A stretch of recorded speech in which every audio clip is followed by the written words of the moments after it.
as of 2016, the power plant at Kwemerengi was operational. Then Shell landed us a bill requesting for gas payments, which they refer to as legacy debts from 1997 to 2013, amounting to almost 2 billion naira. We never signed any gas sales agreement with Shell as at that time, but it came as a surprise to the state. Well, because we needed the gas, we accepted to inherit those legacy debts, and then the Henry Seriake Dixon administration agreed that we should pay 30% of those legacy debts and spread the balance over a period of 2 years. Shell insisted that they are not going to accept spreading the balance over 2 years. That maximum they were going to accept was 1 year. In the course of doing that, yes, we paid the 30%, and we managed to pay the first 2 months, and then the power plant was running. At the point, they now also said that as we are paying the first 2 months, we should also pay the current gas bills that we were incurring, which we were not able to meet up, because the administration said if we start running this power plant and we are paying the legacy debts, then the beneficiaries should pay the current gas bills. But nobody was ready to pay those bills, because we felt, or they felt, that it was government owned, and therefore it's supposed to be a free lunch. So at the end of the day, we had an issue with the power plant, and we decided to shut it down to carry out what we refer to as planned preventive maintenance, as well as addressing the issue that caused the shutdown of the power plant. When we finished doing that, and we requested for Shell to give us gas so that we can run the power plant, Shell knocked off their gas valves against us, and therefore the power plant was starved of gas.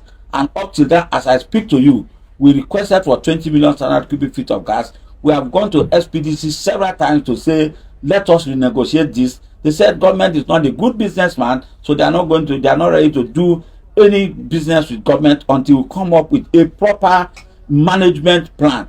To that extent, we have been able to get investors who are working with us to ensure that that power plant returns not at 20 megawatts but up to 71 megawatts or and above.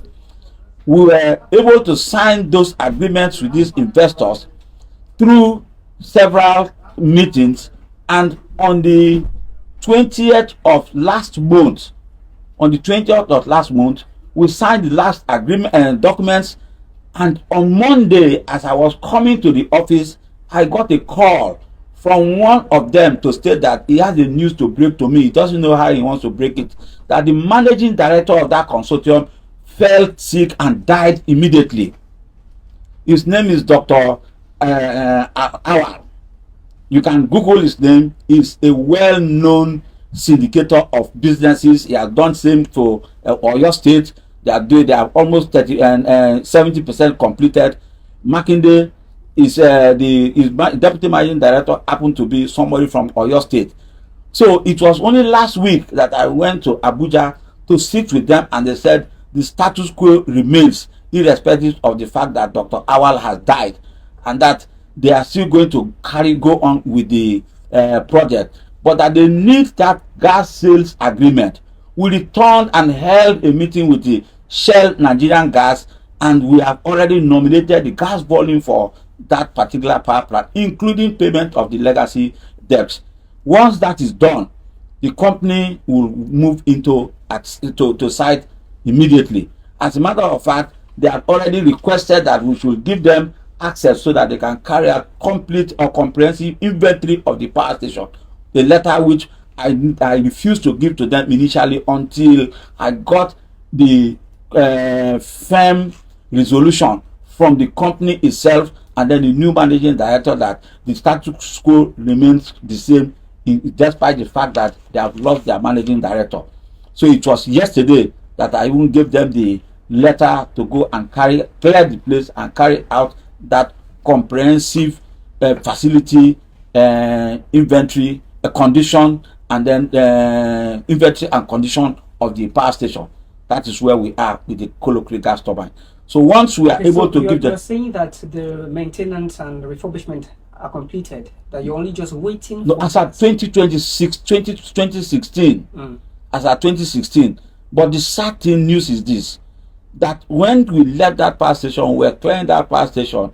There was no fence in that power station. We were able to even set up a fence, even though we had hiccups by persons who say they are the owners of the land and they stopped us from completing the fencing. At the end of the day, people had gone into that power station, vandalized all the cables, removed all the oil in the power transformers that are in that place. Each of those transformers carry about 86 drums of oil. The oil is completely drained and the transformers are empty. Control cables have been cut. Transformer bushings are removed. A lot of things has happened over the period. So, and that was only for the 20 megawatts power plant. But today, only one feeder of the TCN at Yenagoa is bigger than the it cannot take the whole of the Yenagoa. As at that time, one feeder was able to carry more than half of Yenagoa. Yenagoa has grown geometrically, and therefore, even if we restore it only at 20 megawatts, that customer will not be able to supply the whole of Yenagoa. So we have now agreed with them. They said they are going to invest to bringing up the power plant to at least 100 megawatts, but with the caveat. The you agree with the SPDC? No, with the investors. Okay. The caveat is that we must sign the gas sales agreement with the SPDC, hand it over to them before they will commence work. Last year, August 31, the news broke about the state partnering with Jumbo Gois, the power company of some of sort, and that they wanted to refurbish the Kolo Creek gas turbine. When are we expecting it to be completed? All this story I've told you is a fallout of the Jumbo Gois, Bayelsa State government, and other private investors arrangement. I have brought in a paper here to show you.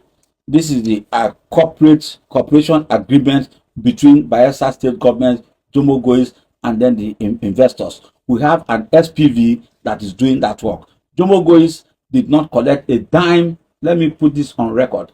Jumbo Gois has not collected and will never be given a dime from Bayelsa State government. It is the investors which he has put together that is supposed to be doing that work, and then repayment period has also been defined clearly in the consortium agreement. And as a matter of fact, once we are able to sign that gas sales agreement, which is the game changer, then the consortium will come together and start the refurbishment and then upgrading of the power plant from 20 megawatts to 71 megawatts. So when are we looking to sign the agreement? I've told you several times, we are waiting for the signing of the gas sales agreement. We held a meeting just last week, Monday, and we have submitted our requirements of 100 million standard cubic feet of gas. As a matter of fact, that letter was signed by the governor himself. It was not even signed by the SSG or the deputy governor. The governor personally signed the letter, and it was hand carried by me to give to Shell country chairman, who immediately responded within 48 hours, sent people to come and hold a meeting with our technical team, which we have held. We have been able to submit our report to SNG, Shell Nigerian Gas, who are the downstream gas sellers of Shell Petroleum Development Company. So they are coming up with their gas sales agreement terms and agreements that we are supposed to meet before we will finally sign the gas sales agreement. So we are on it.